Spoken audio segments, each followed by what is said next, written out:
Good morning বন্ধুরা, আবার এক নতুন সকাল নতুন ভোর। আমরা সকলে ভালো থাকি, সুস্থ থাকি। সকাল হয়ে গেছে, আজকে গুরু পূর্ণিমা। এখন গিয়ে একটু ফুল বাগান থেকে ফুল তুলে নিয়ে আসি।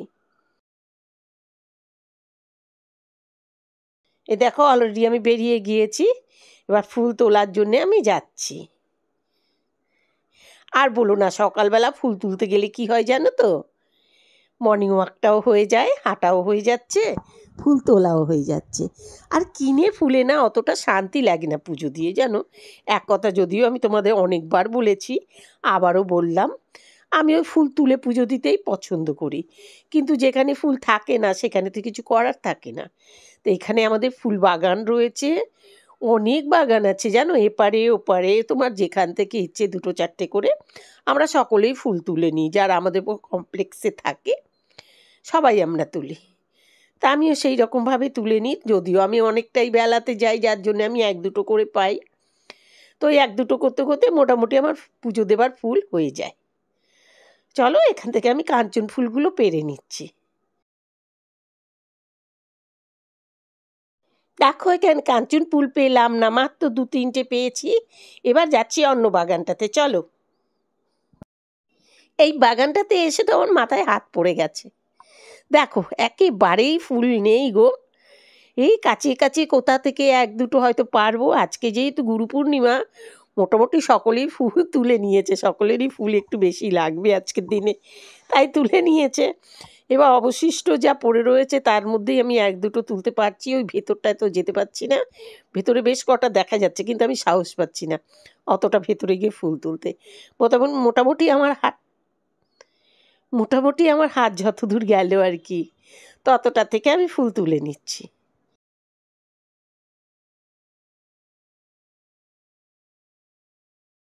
এই পাশটাতে অতটা আমার হাত যাচ্ছে না, আর বেশি ফুল নিতে পারছি না।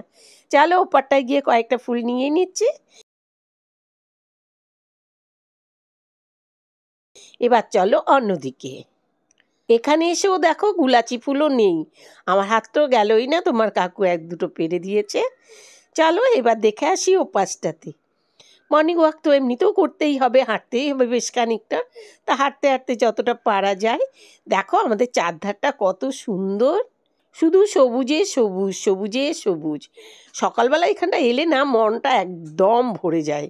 ফুল তোলা তো এটা আমার একটা বাহানা, কিন্তু সকালবেলা এখানে হাঁটাটাই হলো মেন উদ্দেশ্য। এই দেখো, এরকম একটা পরিবেশে সকালবেলা হাঁটা মানে সারাটা দিন খুব সুন্দর যাবে, খুব ভালো যাবে। সেই জন্যে হাঁটতে বেরিয়ে যাই। সাথে তোমার কাকু রয়েছেন, আমরা দুজনেই বেরিয়ে যাই। সকালে একটু হাঁটাটাও হয়ে যায় আর মনটাও ফ্রেশ হয়ে যায়। দেখো চারধারটা এতটাই ভালো। আর এখানে দেখো কটা দুব্বা পেয়ে গেলাম, আমি দুব্বাটা তুলে নিচ্ছি। কেনা না দুব্বাগুলো না একদম ভালো হয় না, কদিন আগে তোলা থাকে, লালচে ধরে যায়। তার সঙ্গে সঙ্গে তুলে নিচ্ছি। ও পাশটাতেও অনেকটা দুব্বা রয়েছে, কিন্তু ও পাশ থেকে নেবো না, মারানো চটানো পড়ে যায়। এটা একটা ধার আছে এখানে, এইরকম একটা ফ্রেশ জায়গা থেকে আমি কয়েকটা দুব্বা তুলে নিচ্ছি। আচ্ছা বন্ধুরা, তোমরা জানো দুব্বা কটা দিতে হয়? কটা বলতে গেলে মানে পাতা দিতে হয়, কিভাবে দিতে হয়। এই দেখো, দুব্বা যে নিচ্ছি না, এই দুব্বার হলো মাঝখানের পাতাটা, ওটা হলো জিভ, ওটাকে জিভ বলা হয়। ওটাকে ফেলে দিয়ে তবেই কিন্তু দুব্বা তুলতে হয়। 5 পাতা কি 3 পাতা নিতে হয়। আর মাঝখানে দুব্বাটা কিন্তু দুব্বার যে জিভা বলে যেটাকে, ওটা ফেলে দিতে হয়। কিন্তু ওটা কেন ফেলতে হয় সেটা জানো কি? ওটাও একটা ফেলার কারণও রয়েছে। মা সীতা দেবী যখন বনবাসে গিয়েছিলেন, ওই টাইমে দশরথ রাজা যখন মারা গিয়েছেন, রামচন্দ্র আর লক্ষ্মণ গিয়েছিল ঋষির কাছে জানার জন্যে যে মানে দশরথ রাজা পিণ্ড দানের জন্য কি কি লাগবে। দেরি হচ্ছে দেখে সীতাদেবী পিণ্ড দান করে দিয়েছিলেন। আর যখন রামচন্দ্র জিজ্ঞাসা করলেন দুব্বাকে, তখন দুব্বা মিথ্যে কথা বলেছিল যে না তো, আমাকে তো দেয়নি, আমি জানি না। তখন সীতাদেবী অভিশাপ দিয়েছিল, সেই জন্যে জিভটা না টেনে খুলে দিলে ওই দুব্বা দিয়ে পুজো লাগে না। আর বাসনও হয়েছে, দেখো কত বাসন।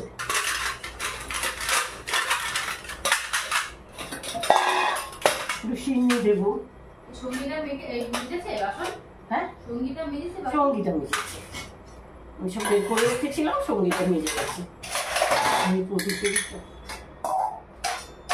আজ করে একটু খাটুনি হয়েছে, অনেকটাই বাসন তো উড়ে গিয়েছে।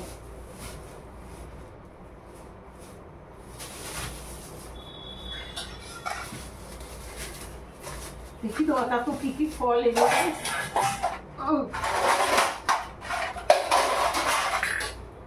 পরিষ্কার করে মেজেছি দেখো।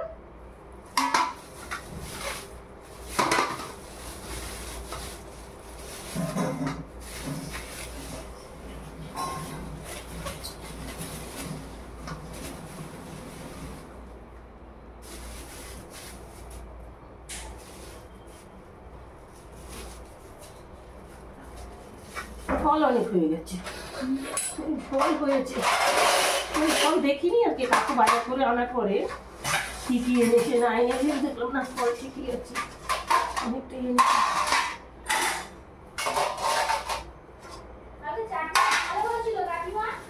চাটনি না গুড় গুড় গন্ধটা হয়ে যাচ্ছে জানো, গুড়টা একটু কম পড়বে আর গুড়টা আরেকটু বেশি জাল হবে। গুড়ের মধ্যে একটা শিরা শিরা সেন্ট আসবে। গুড়টা যেমন তুমি জাল দিলে কি হয়, একটা নাড়ুর একটা শিরা সেন্ট আসে না, ওই সেন্ট আসবে, হয়তো ভালো হয়েছে। শুধু গুড়ের প্রবলেমটাই ছিল, বলে দিলাম, না বললে আবার যদি হ্যাঁ ভালো হয়েছে বলি তুমি বুঝতে পারবে না, তো তুমি এবার হয়তো ভাববে ওই রকমই করি, তাই না? ধরে দিলাম, রাগ করো না যেন। আমি রাঁধবই না, নাও খাও, কি খাবে ওটাই তো।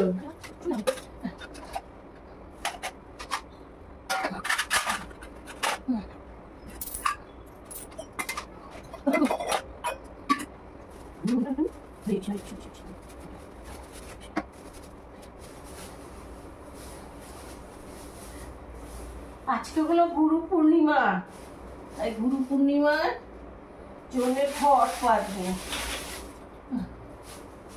সেই জন্য পুজোর আয়োজনে সব জিনিসগুলোকে গুছিয়ে নিলাম। এখান থেকে তো ফুল আমি তুলে নিয়ে এসেছি, এই দেখো ফুল দুর্ভা, আজ কাঠফুল খুব বেশি পাইনি, তবে তাও খারাপ হয়নি দেখো। আর এখানে মালা নিয়ে আসা হয়েছে, হ্যাঁ পুজো দেবার জন্যে। আজকে ফল নিয়ে আসা হয়েছে, আজকে মালা দেখো প্রদীপ সাজাতে হবে। আর আমাদের যেহেতু দুখানা ঘট বসে, তাই আমাদের দুটো আমের পলক লাগে, তো একটাই দেখছি এনেছে। আর এই ফুলগুলো থেকে ফুলটা বেছে নিতে হবে। ফুল নিয়ে এসেছে, ফুল বেছে নেবো, পান বেলপাতা সব বেছে নেবো। এবার ফুল বেছে তারপরে পুজো শুরু করবো। ফুল এই জন্য আনি না জানো তো, কিনে ফুলটা কেন আনি না, দেখো এই দেখো পচা পচা ফুল ওরা দিয়ে দেয়। আর না হলেও ওরা না পচা পচা ফুল দিয়ে দেয়। তোমার কাকু গিয়ে তো বেঁচে আনে না, ও বলে কি 1 টাকার ফুল দাও, আর ওরা ওইভাবে ওই যে এই দিকটা একটু আগের ফুল ওই দিক থেকে ওরা চেপে দিয়ে দেয়, বুঝলে? আর ও হাতে ধরে নিয়ে চলে আসে। আর পস্তাতে হয় আমাকে, এগুলো ফুলগুলো তো ফেলেই দেবো, কোন কাজে এই ফুল আনার।